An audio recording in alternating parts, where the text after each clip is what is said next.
우리 옆 사람하고 인사 한번 합시다. 기도는 위대한 역사를 일으킵니다. 힘들 때 기도하고, 어려울 때 기도하고, 병들 때 기도하고, 외로울 때 기도합시다. 할렐루야. 제가 우리 동네에서 목회하면서, 저는 원래 목사거든요. 그런데 목회하다 보니까 우리 교회 특별한 상황상 탄원서를 쓸 기회가 여러 번 있었어요. 교도소에서 복역 중인 사람이 편지가 와서 목사님 탄원서를 좀 써주세요, 이런 편지가 오기도 하고요. 또 우리 쪽방에서 생활하다가 또 원치 않는 다툼으로 인해 가지고 이제 재판을 받게 될 사람들 가운데 또 목사님 탄원서를 좀 써주세요. 졸지에 목사가 그냥 변호사도 아닌데 그런 일까지 하게 됐어요. 한 분은 수년 전에 갑자기 저한테 편지가 왔어요. 편지가 보니까 저 안양교도소에서 편지가 왔어요. 편지가 와가지고 목사님, 지금 자신이 재질이 좀 안 좋아서 이제 곧 구형이 나오는데, 재판에서 구형이 나오는데, 이 교도소에 오래 있는 사람들에 의해 보니까 자기가 한 10년을 살게 됐다고. 자기는 몸에 당뇨도 있고 그리고 합병증이 있어서 여기서 교도소에서 10년 구형 받으면 나 중간에 죽는다고, 몸이 안 좋아서. 그러니까 목사님이 좀 피해자하고 합의도 좀 봐주시고, 합의까지 나보고 봐달래. 그리고 탄원서도 좀 써주세요. 근데 이제 이분이 어떤 분이냐면, 우리 쪽방에 있고 동네에 있을 때 우리 교회에 나온 적 한 번도 없고, 제가 이렇게 쪽방에 전도하러 가면 오히려 저를 좀 협박하는 사람이에요. 전도하러 오지 말고. 어떻게 협박하냐면, 제가 이제 쪽방에 똑똑똑 김 목사입니다 하고 들어가면, 누구야? 맨 앞에 조는 것들을 위해서 누구야? 딱 그러고. 그러면 제가 예, 김 목사입니다. 왜요? 제가 좀 들어가도 되겠습니까? 들어가면 자기의 속사정을 얘기하면서 자기 며느리도 아들도 마누라도 나를 다 버리고 갔다고 그러면서 부엌칼을 시커먼 칼날 생각 갖고 오면서 자기 몸을 이렇게 우통을 벗어 몸을 이렇게 피를 팍팍 내고 이렇게 내요. 이게 뭔 말이에요? 니도 한 방에 보내겠다. 복음 좀 하지 말고 쓸데없는 소리 하지 말고 빨리 가라, 그 말이거든요. 제가 쫄일까요? 안 쫄일까요? 뭘 안 쫄이긴 뭘 안 쫄이, 쫄이지.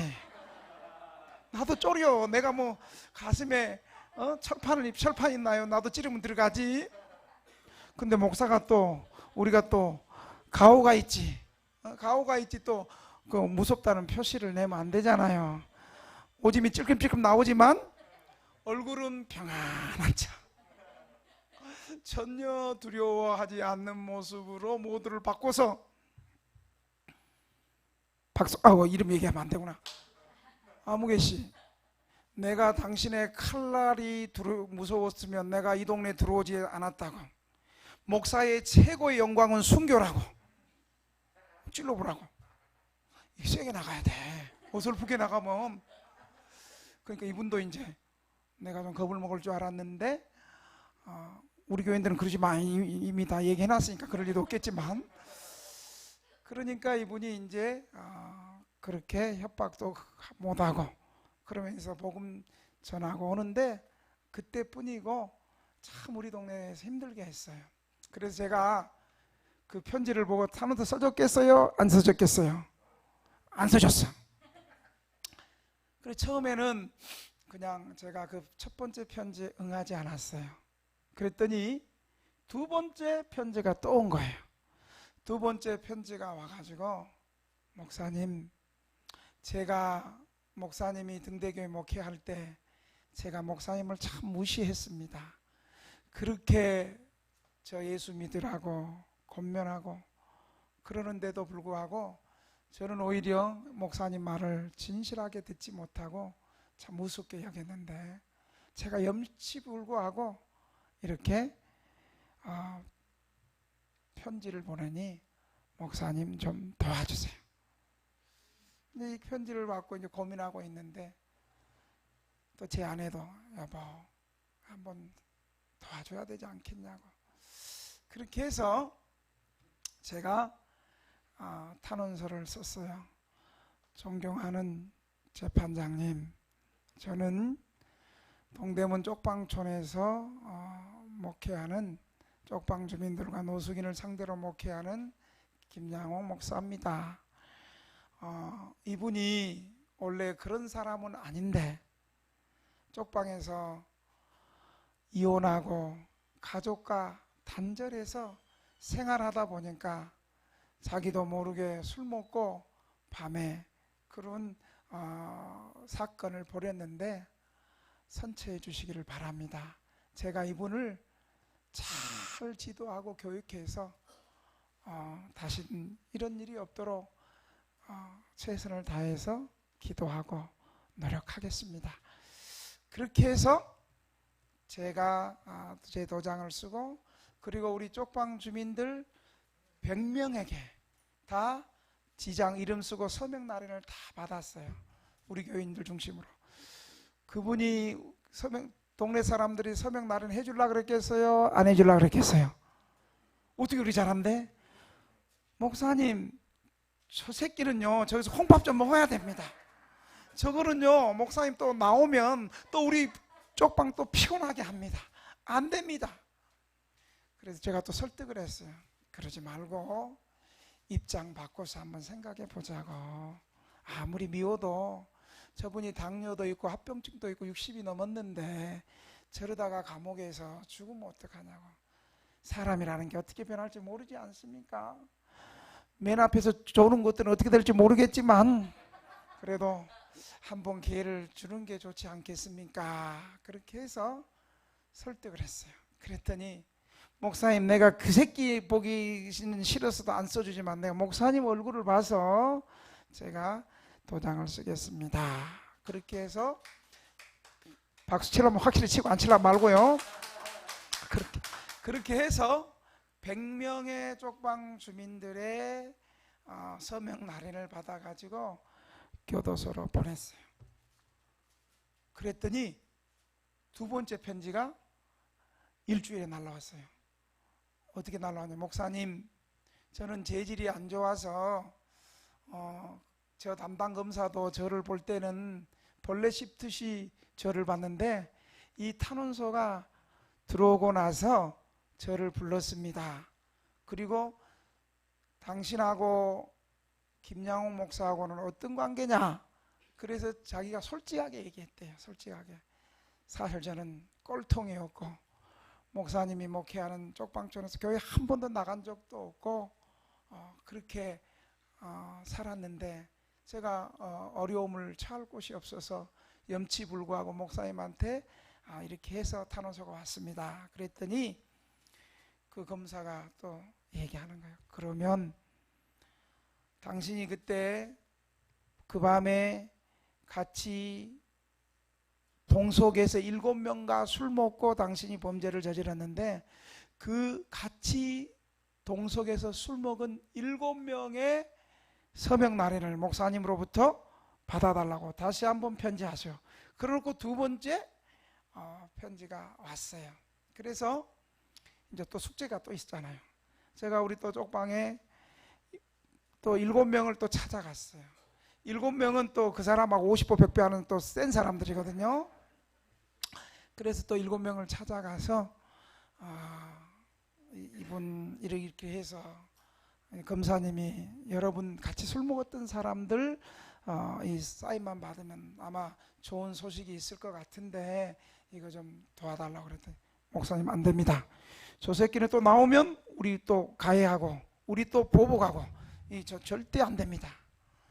그래서 그러지 말라고 이렇게 반성하고 잘못했다 그러고 내가 책임질 테니까 내가 보복 좋지 못하도록 내가 책임질 테니까 걱정하지 말고 좀 써달라고. 그렇게 해서 어렵게 7명의 사람들에게 다 또 서명란을 받아가지고 다시 또 교도소로 보냈어요. 잘 안 되는 사람은 탄원서 안 써줄 거예요. 지금 예비 집중하는 사람은. 그랬더니 탄원서가 들어가고 나서 한 2달 후에 재판부의 결정이 났어요. 그 탄원서에 어떻게 됐을까요? 자, 풀려났다 하면 손 한번 들어. 풀려났다. 안 풀려났다 손 한번 들어보세요. 이렇게 여러분들은 이렇게 정이 없고 사랑이 없어. 이분이 3년 집행유예로 풀려났어요. 재질이 안 좋았지만 재판부가 그 사람의 정상을 참작하고 불쌍히 여겨가지고 그 사람이 3년 10개월 교도소에서 생활하다가 3년 집행유예로 그렇게 나왔어요. 그렇게 딱 나오더니 바로 제 목양실에 들어갔더니 저한테 형님하고 물을 꿇는 거예요. 아니 나 그런 형님 둔 적이 없는데, 나보다 더 나이 많은 그런 형님, 우리 형님인 다른 형님 계신데, 형님 이제 내가 예수 잘 믿고 목사님 말 잘 듣고 사고 안 치겠습니다. 그 다음 주부터 교회 나왔을까요? 안 나왔을까요? 어떻게 그래 잘한대? 교회 안 나왔어. 또 그 사람이 나와가지고 한 달 있으니까 2주째 되니까 우리 교인들이 다시 나와갖고 목사님 저 새끼 때문에 도저히 살 수가 없어요. 저거 다시 탄원서 써갖고 다시 감옥에 집어넣어주세요 하면 여러 명이 찾아왔어요. 탄원서는 감옥에 있는 사람은 빼주는 탄원서는 있어도 여기 사이에 있는 사람을 감옥으로 보내라는 탄원서는 없다고. 그러니까 우리가 불쌍히 여기고, 그래서 참 그런 일이 있었습니다. 오늘 본문의 비유에 나오는 이 재판장은 제가 처음에 얘기했던 그런 좋은 재판장이 아닙니다. 오늘 2절은 이 재판장을 소개하기를 하나님을 두려워하지 않고 사람을 무시하는 재판장이라고 말하고 있습니다.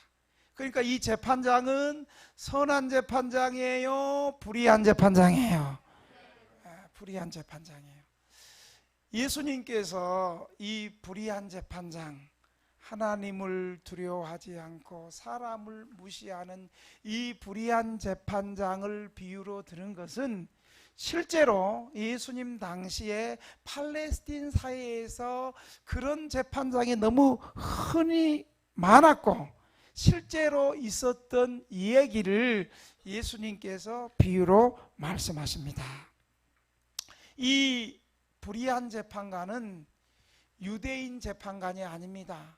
왜냐하면 유대인 재판관은 율법에 의해서, 구약 율법에 의하면 재판관은 하나님을 두려워하고 사람을 존중하는 것이 재판관의 자세였습니다. 특별히 오늘 재판장을 찾아온 힘없는 과부. 여러분, 과부는 남편이 없는 보호가 필요한 사람이잖아요. 구약에서 특별히 하나님께서 과부, 고아, 나그네는 특별히 보호해 줄 것을 말하고 있고, 재판장에게도 구약 율법이 말하고 있어요. 너희가 과부나 고아나 나그네 이같이 힘없는 사람을 함부로 힘없다고 압제하지 말고, 부자라고 해서 두둔하지 말고 바르게 재판할 것을 말하고 있어요. 오히려 과부에게 특별히 보호해 줄 것을 말하고 있어요. 너희도 애굽에서 나그네 생활했으니까 고아, 과부, 나그네를 불쌍히 여기고 잘 도와주고 보호해 줄 것을 말하는 것이 구약의 율법이고, 특별히 유대 재판관들에게는 특별히 고아, 과부, 나그네를 향한 보호를 하고, 억울함을 당하지 않도록 힘이 없다고 해서 그들이 재판장에서 억울함을 당하지 않도록 법을 집행할 것을 구약이 말하고 있어요. 그런데 이 불의한 재판관을 오늘 본문에 보니까 하나님을 두려워하지 않고 사람을 무시하는 이 재판관은 유대 율법을 준수하는 유대인 재판관이 아니었습니다. 그러니까 이렇게 사람 무시하고 하나님 두려워하지 않는 재판관이었어요.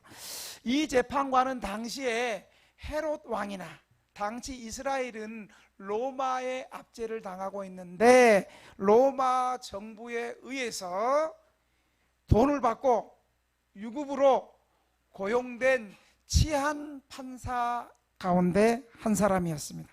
그래서 이런 재판관들은 로마 정부의 돈을 받고 일하고, 그러니까 이스라엘 백성들을 정말 공의와 정의로 판결할 생각은 없었어요.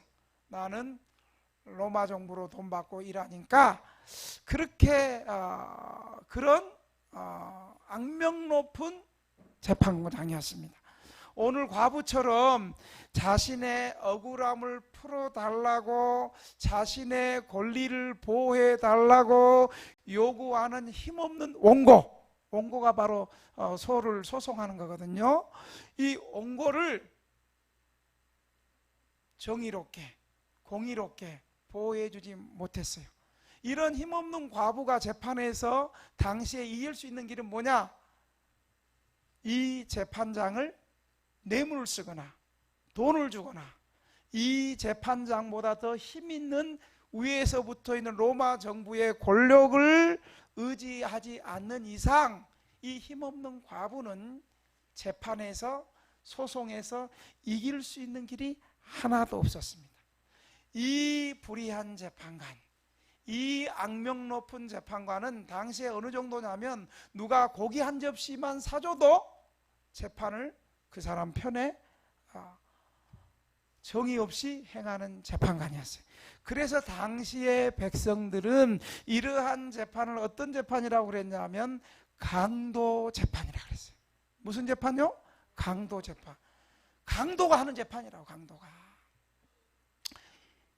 그런데 여러분, 오늘 본문에 보니까 이 과부에게는 하나의 큰 무기가 있었어요.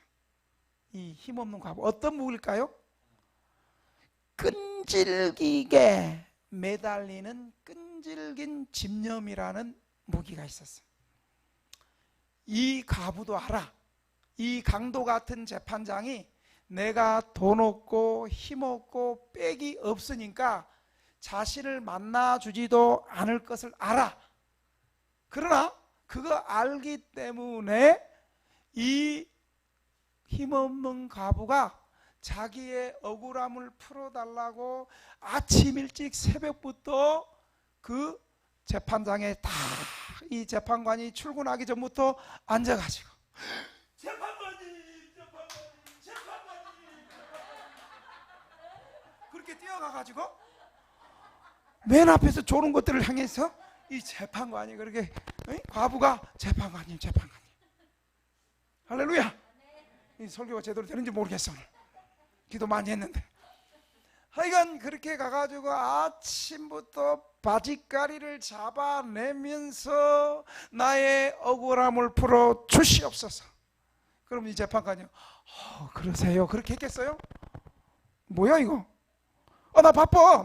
당신 재판 말고 지금 더 중요하고 우리 마을에 더 중요하고 더 크고 더 어려운 재판이 돼. 나중에 합시다. 나중에. 일단 이거 나중에. 그러면 또 쫓아가가지고 재판관이 지금 좋을 때가 아니야. 그렇게 아침부터 저녁까지 매일 찾아갔어요. 그러니까 처음에 재판관이 이 과부가 며칠 하다가 말겠지. 그런데 날마다 찾아오는 거야. 날마다. 어? 우리 같으면 한두 번 해보고 나서 잘났어, 더럽다, 더러워, 내가 한번 제대로 한번 살라 그랬더니 참 안 도와주네. 어? 저런 인간들 때문에 나라가 안 돼. 그러면서 패패하고 더럽다 하고 포기했을 건데, 이 과부는 끈질긴 집념을 무기로 삼고 불의한 재판장이 자신의 요구를 들어줄 때까지 끝까지 아침부터 저녁까지 찾아가서 재판장께서 들어주지 않으면 저는 여기서 죽겠습니다, 이런 태도로 가가지고 계속해서 아멘 안 하는 것들에게 아멘 할 때까지, 아멘 째려보는 사람들이 은혜롭게 안 째려볼 때까지 계속 찾아가서 매달렸습니다. 그랬더니 이 재판관은 대충 무시하고 시간 벌면 나가서 떨어질 줄 알았는데 끝까지 나오니까 이 재판관이 사람들의 여론의 눈치나, 요즘 같으면 여론조사 하잖아요. 여론조사 딱 하면 거의 맞잖아요. 누가 대통령 될지, 대통령이 국정생활 잘하는지 못하는지 뭐 여론 있잖아요. 민주주의에서 여론 최고 무섭잖아요. 그런데 이 불의한 재판관은 여론도 필요 없어. 여론 때문에 또 하나님이 두려워서 이 여인의 청을 들어준 것이 아니라 매일 찾아가서 자기를 성가시게 하고 번거롭게 하니까 어쩔 수 없이 자신이 괴롭고 귀찮아서 그의 요구를 들어주게 되었다는 사실을 여러분 기억하시기 바랍니다. 여러분, 이 끈질긴 과부의 모습 속에서 여러분 누가복음 우리 계속 설교를 하는데 생각나는 비유가 여러분 또 있지 않아요? 누가복음 11장에 보면 한밤중에 찾아온 친구가 있었어요. 한밤중에 친구가 이제 잠을 자려고 왔는데 이 친한 친구가 찾아온 거예요. 그러면서 한밤중에 친구가 왔으니까 유대인은 뭘 대접을 해야 되는데 이 가난한 집에 떡이 없잖아요.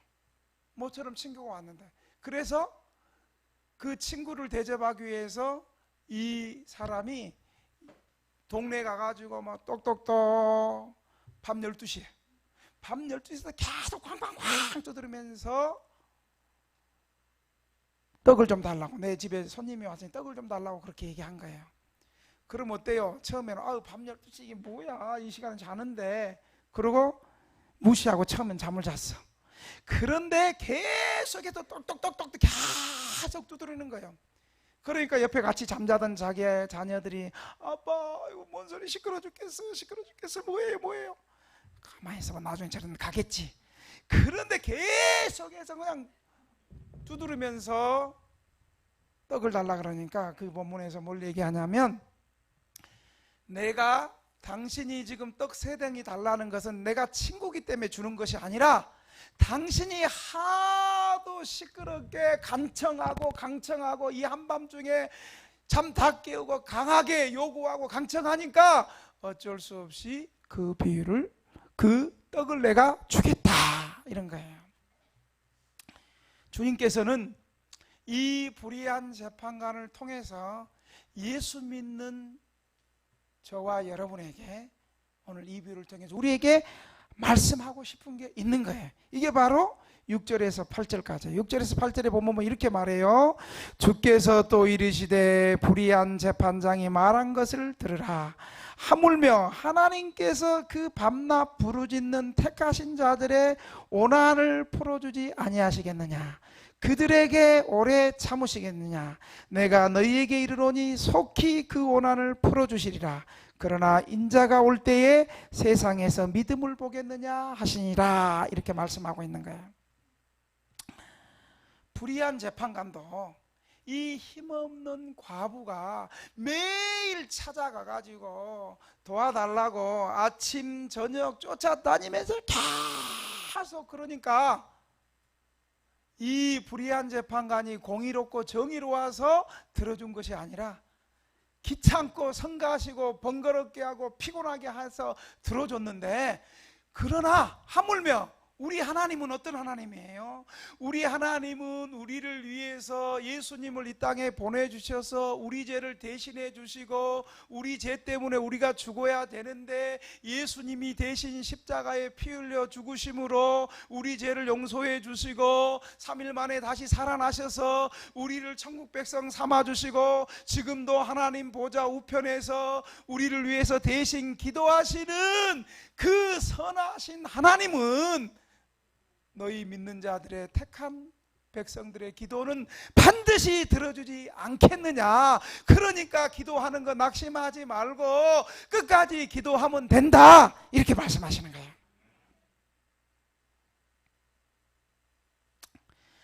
여러분, 예수님께서 산상수훈 7장에도 보면 구하라, 찾으라, 두드리라, 기도를 구하라, 좀 더 적극적으로 찾으라, 두드리라, 그러면서 마태복음 7장 9절 11절에 보면 너희 중에 누가 아들이 떡을 달라 하는데 돌을 주며 생선을 달라 하는데 뱀을 줄 사람이 어디 있느냐. 너희가 악한 자라도 좋은 곳으로 자식에게 줄 줄 알거든 하물며 하늘에 계신 너희 아버지께서 구하는 자에게 좋은 곳으로 주지 않겠느냐, 이렇게 말씀하고 있는 거예요. 불의한 재판관도 힘없는 과부의 청을 들어주는데 하나님께서 밤낮으로 부르짖는 택한 백성들의 원한을 속히 들어주지 않겠느냐 하고 우리에게 도전하고 있습니다.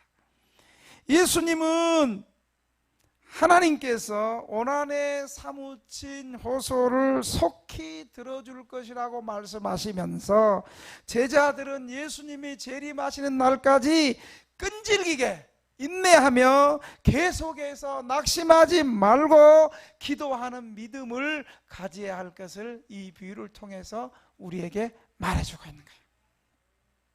낭망하지 않는 기도, 어떻게 낭망하지 않는 기도를 해야 될까요? 세 가지를 오늘 말씀해. 첫째, 따라합시다. 기도하다가 중단하지 말자. 여러분, 오늘 이 과부의 사건을 확실하게 얘기하잖아요. 만약에 과부가 자기 억울한 오남 맺힐 거, 이 불의한 재판관이, 나쁜 재판관이 뻔히 알면서도 도와주세요 찾아갔는데 한두 번 하다가 만약에 포기했으면 이 억울한 어떻게 풀어졌겠어요? 재판장에 들어줄 때까지 다리 붙잡고 가랭이 붙들고 끝까지 포기하지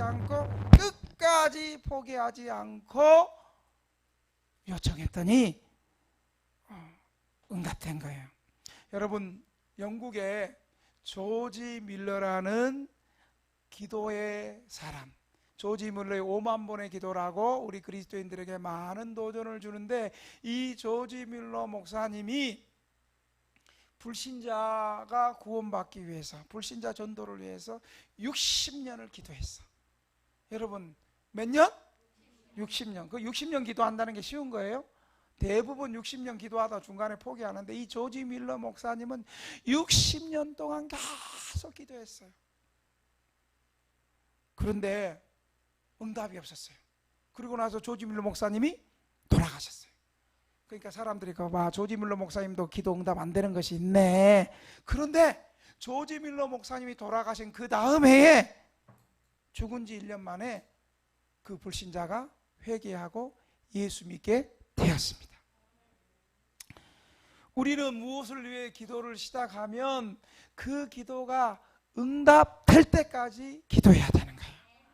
우리의 기도가 응답받지 못하는 것은 우리는 기도하다가 내 생각에 아이고 이게 아닌가 봐 그러면서 스스로 포기해. 하나님은 우리의 기도를 응답해 주시기 위해서 우리의 기도를 지금 받으시고 우리의 기도가 하나님의 응답의 사인이 올 때까지, 응답이 찰 때까지, 하나님은 그 기도가 찰 때까지 지금 기다렸다가 그 기도가 차면 응답해 주려고 준비하고 계시는데 하나님이 안 들어줘요? 우리가 포기해요? 알기는 잘하네. 하나님은 우리의 기도를 응답하지 않는 것 응답하지 않는 것이 아니라 우리가 기도하다가 하나님의 응답의 시점을 참지 못해가지고 중간에 포기하기 때문에 기도 응답이 안 되는 거예요. 조지 물러 목사님은 이 응답받는 기도 어떻게 하면 이렇게 응답이 될까 하면서 우리에게 말씀했는데, 조지 물러 목사님은 기도하기 전에 먼저 성경을 읽고 그 말씀을 붙잡고 묵상하면서 기도했어요. 그러면서 그런 성경을 읽으면서 기도할 때 묵상하면서 기도할 수 있는 맑은 마음, 기도하면서 범죄한 거 있으면 회개하고 나쁜 마음, 악한 마음은 다 던져버리고 기도하는 가운데 맑은 마음과 옳은 기도, 그러면서 영권이 영적 힘을 얻었습니다. 그러므로 기도를 중단하지 않고 끝까지 하게 되는 비결은 먼저 하나님의 뜻을 알아서 붙잡는 데 있어요. 우리는 먼저 하나님의 뜻을 아는 자가 되는 것이 중요한데, 그것은 하나님을 순종할 하나님께 순종할 마음으로 성경을 읽는 것으로 되어지는 거예요. 우리는 성경을 볼 때 잊어서는 안 되는 것이 있는데, 그것은 성경을 읽을 때 읽는 것으로 끝나는 것이 아니라 나는 반드시 이 말씀대로 순종하겠다. 때로는 순종하기 힘든 것은 복종하겠다. 이런 마음을 가지고 성경을 읽어야 되는 것이. 두 번째로, 낙심하지 않는 기도는, 우리가 기도를 중단하는 대부분의 이유는 바빠서 기도를 못해. 시간 없어도 기도를 못해. 교회가 특별 기도회를 선포하고 특별히 어느 집회를 선포해도 다 하는 말이 뭐예요? 왜 기도회 안 나와요? 왜 소리는 안 가요? 뭐예요? 바빠서 못 가요. 바빠서. 그런데 지 하고 싶은 건 다 해. 하나님께 시간은 못 내더라도 내가 먹고 사는데 일하고, 내가 친구 만나는데 친구 만나고, 내가 가고 싶은 데는 다 가. 그러면서 바쁜데 시간이 없다고 시간을 아끼느라고 기도하는데 시간을 할애하지 못하는 거예요. 그것은 여러분 잘못이에요. 여러분 이거 기억해서 하셔야 돼. 바쁠수록 더 기도해야 됩니다. 우리가 기도하지 않고 무슨 일을 성공할 수 없어요. 우리는 무슨 일을 하려고 할 때 먼저 기도해야 그 일이 순조롭게 되어지고 성공한다는 거예요. 아무리 쉬운 일도 기도하지 않으면 이루어지지 않고요, 아무리 안 될 것 같은 어려움도 기도하면 하나님께서 그 일을 이루게 하신다는 사실을 믿으시기 바랍니다. 토레이 선생님은 일에 분주한 것이 내 기도를 빼앗지 못하게 하라. 일이 많을수록 기도를 더 많이 하라. 내가 기도함으로 시간이 낭비되는 것은 아니다. 기도는 우리의 시간을 가장 아껴주는 것이다. 아멘. 여러분, 그러니까 기도할 때 하나님께서 10시간 해야 될 걸 기도할 때 지혜 주셔가지고 더 빨리 끝나게 하는 거예요. 어떨 때는 순식간에도 끝나게 하는 거고요. 오히려 기도함으로 일이 더 빨리 마무리될 수 있다는 사실을 여러분 기억하시기를 바랍니다. 우리는 그러므로 기도는 우리의 시간을 가장 효과 있게 쓰게 하고 우리의 시간을 낭비하지 않게 하는 거예요. 중세의 종교교육자 루터는요, 평소에는 하루에 2시간씩 기도하고, 그리고 어려운 일 당하고 바쁠 때 1시간 더 3시간 냈어요. 우리하고 거꾸로잖아요. 우리는 바쁘고 어려운 일 당하면 기도를 쉬잖아요. 기도를 잘라먹잖아요. 줄이잖아요. 그런데 종교교육자 루터는요, 오히려 평소에 2시간 기도하다가 바쁘면 1시간 더 추가하고, 어려운 일 당하고 바쁘면 하루에 3시간씩 기도하고, 안 바쁘면 2시간 기도하고. 그러니까 위대한 종교교육을 일으킬 수 있는 위대한 사람이 되었다는 것을 기억하시길 바랍니다. 사랑하는 등대교 성도 여러분, 기도하는 데 힘을 냅시다. 기도하는 데 시간을 좀 냅시다. 기도를 많이 합시다. 마지막으로 오늘 이 비유는, 기도는 하나님으로부터 선택받은 자들이 누리는 특권이에요. 우리 예수 믿는 사람만이 할 수 있는 것이 기도의 특권인데, 이 택함 받은 자들이 하나님 앞에 밤낮으로 기도해야 된다는 사실을 여러분 주목하시길 바랍니다. 7절에 보니까 하물며 하나님께서 그 밤낮 부르짖는 택하신 자들의 고난을 풀어주지 아니하시겠느냐, 그들에게 오래 참으시겠느냐. 택함 받는 백성은 오히려 기도만 해야 되는 거예요. 어떤 사람들은 이 택함의 교리를 잘못 오해를 해요. 나는 택함 받았으니까, 하나님이 나를 선택했고, 그러니까 나는 자동적으로 택함 받았으니까 구원받았으니까 믿을 필요도 없고 기도할 필요도 없고 전도할 필요도 없고 노력할 필요가 없다라고 잘못 오해하고 있어요. 이것은 성경적 가르침을 잘못 오해하는 거예요. 성경은 정반대로 택함 받은 자일수록 밤낮으로 더 기도하고 더 간절히 부르짖어 기도한다고 가르칩니다. 7절에 밤낮으로 부르짖는다는 말은 택함 받은 백성들의 기도의 계속성과 기도의 지속성과 기도의 간절성을 말하고 있는 거예요. 따라합시다. 기도를 계속하고 지속적으로 하고 간절하게 하자. 택함 받은 백성은 기도 안 해도 하나님이 다 알아서 해주는 것이 아니에요. 오히려 택함 받은 백성들에게 하나님이 그 문제 때마다 기도하게 만들어요. 어려울 때 기도하는 것 자체가 하나님의 은혜이고 하나님이 지금 그 기도 제목과 함께 하신다는 증거이고 그 기도에 하나님께서 응답하실 거라는 증거가 바로 기도시키는 거예요. 아멘. 하나님이 우리 교회 형편을 아시고 내 형편을 아시고 알아서 주실 거야? 아니에요. 하나님이 형편을 아시니까 우리는 기도해야 돼. 기도 안 하고 그냥 저절로 되는 거 없어요. 하나님께서 축복하실 때 축복받을 사람들에게 기도하게 만드는 거예요. 먼저 기도해야 되는 거예요.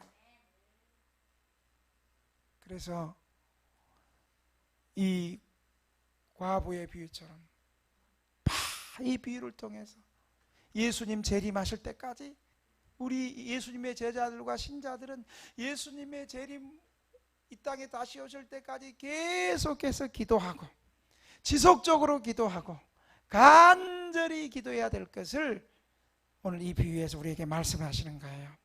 그러면서 주님께서 말씀하시는 내가 너에게 이르노니 속히 그 고난을 풀어주시리라. 그러나 인자가 올 때 세상에서 믿음을 보겠느냐. 어떤 믿음이에요?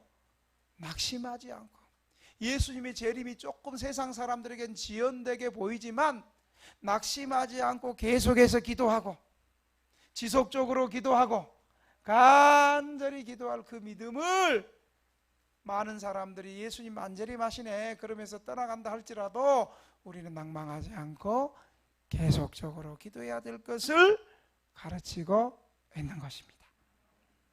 오늘 이 말씀을 통해서 우리가 어떤 상황이라도 낙심하지 말고 낙심할 그때가 하나님이 지금 일하실 때고 낙심할 그때 하나님 앞에 더 기도하고 나가면 하나님이 역사할 때니까 낙심하지 말고 하나님 앞에 간절히 기도하는 저와 여러분이 되시기를 주의 이름으로 축원합니다.